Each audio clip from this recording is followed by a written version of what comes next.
খালিদ বিন ওয়ালিদের কথা শুনি। খালিদ বিন ওয়ালিদ রাদিয়াল্লাহু আনহু উহুদে যুদ্ধ করেছেন ইসলামের এগেনস্টে। যখন নবী সাল্লাল্লাহু আলাইহি ওয়াসাল্লাম বিদায় হজের আগে আগে যখন তিনি ওমরা করেছেন, বিদায়ের ওমরা হজটা কাজা করেছেন, ওই সময় তিনি এসে শুধু একটা চিরকুট লিখে দিয়েছিলেন যে যদি খালিদ মুসলমান হতো তাহলে তার জন্য কতই না ভালো হতো। নবীজি এটাও বলেননি খালিদ আসো ইসলাম কবুল করো, তোমার আগের সব গুনাহ মাফ হয়ে যাবে, এটা এতটুকু বলেন নাই। নবীজি বলেছেন, খালি চিরকুটে লিখে দিয়েছেন যে যদি খালিদ ইসলাম কবুল করতো তাহলে কতই না ভালো হতো। এই একটা কথাই তার মনে এমন দাগ কেটেছে, তিনি নিজে গিয়ে মদিনা ইসলাম কবুল করে আসছেন। আর তারপরে তো জানেন তার হাতে ইসলামের কতগুলো বিজয় হয়েছে, প্রায় 80 থেকে 100টা ব্যাটেল তিনি লড়ছেন ইসলামের জন্য, এবং কোনো ব্যাটেলেই তিনি কিন্তু পরাজিত হন নাই। তাকে বলা হয় সাইফুল্লাহ, আল্লাহর তরবারি। এখানে একটা কথা বলি, এই মানুষকেও শয়তান ওয়াসওয়াসা দিত। এই খালিদ বিন ওয়ালিদ রাদিয়াল্লাহু আনহুকেও এই যে বললাম না চোখ লাগা, বদনজর, ওয়াসওয়াসা এই সমস্যা হতো। হ্যাঁ, এবং এই অনলাইনের মাধ্যমে এটা বেশি হয়। তখন তিনি এসে নবীজিকে বলছিলেন যে আমাকে একটা দোয়া শিখায় দেন ইয়া রাসূলুল্লাহ। তিনি কিন্তু বীর বিক্রম, একজন সাহসী বীর সাহাবী। নবী সাল্লাল্লাহু আলাইহি ওয়াসাল্লাম তাকে দোয়া শিখিয়ে দিয়েছেন যে আউযু বিকালিমাতিল্লাহি তাম্মা মিন কুল্লি শাইতানিন ওয়া হাম্মা ওয়া মিন কুল্লি আইনিন লাম্মা।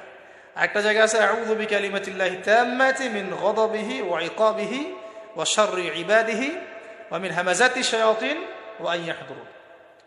দেখেন কোথা থেকে কোথায় আসলাম। মুজিজা দেখার পরেও তো বহু রাষ্ট্রপ্রধান ইসলাম কবুল করেছে। এখনো তো আপনার সামনে আমার সামনে মুজিজা পড়ে আছে। কি মুজিজা? কোরআন। কেউ কোরআন নিয়ে একটা ভুল প্রমাণ করুক, একটা বিধান প্রমাণ করুক যে মানবতা বিরোধী বা এটা এই যুগে চলে না, ওই যুগে চলতো, এর মধ্যে এক জাররা পরিমাণ ভুল কেউ বের করতে পারে কিনা দেখুক। তারপরেও তো মানুষ কোরআন মেনে চলছে না। ব্যাপারটা এরকম হচ্ছে না। এখন রাজার সামনে অনেকগুলো মুজিজা দেখানো হয়েছে ঠিকই, কিন্তু রাজা তাদেরকে কবুল করে নাই। ফিনিশিং হলো এটা।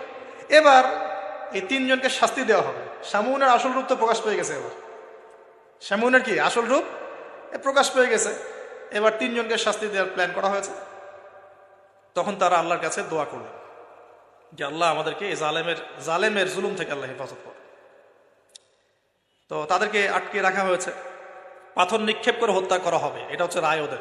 ওই সময়কার রায়গুলো এমন ছিল, রজম করে হত্যা করা হবে, বা বড় বড় কিছু গাভী ছিল ওদের, সোনার দিয়ে তৈরি বা পিতল দিয়ে তৈরি, এর ভিতরে মানুষকে ঢুকিয়ে নিজ দিয়ে আগুন জ্বালিয়ে দেওয়া হতো।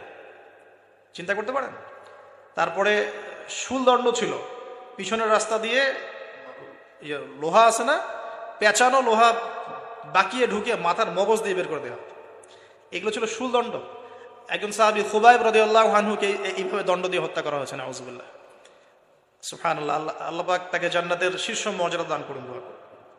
তো এবং তিনি ওই যে বলেছিলেন ইন্তেকালের আগে, লাস্তু উবালি হিনা উক্তালু মুসলিমান আলা আই জামবিন কানা লিল্লাহি মাসরাই। উনাকে বলা হচ্ছিল যে তোমার জায়গায় মুহাম্মদ সাল্লাল্লাহু আলাইহি সাল্লামের যদি নখ কেটে ফেলি তুমি কি মুক্তি নিবা? তো তখন তিনি বলেছিলেন যে লাস্তু উবালি হিনা উক্তালু মুসলিমান, আমি কোনো পরোয়াই করি না যখন আমাকে মুসলমান রূপে শহীদ করা হচ্ছে।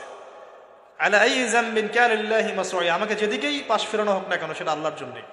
ওয়াযালিকা লিল্লাহি ওয়া ইয়াশা, তিনি এমন একজন ইলাহ যিনি চাইলে ইউবারিকা আলা ফি কুল্লি শিলউইন মুমাজ্জা, তিনি আমার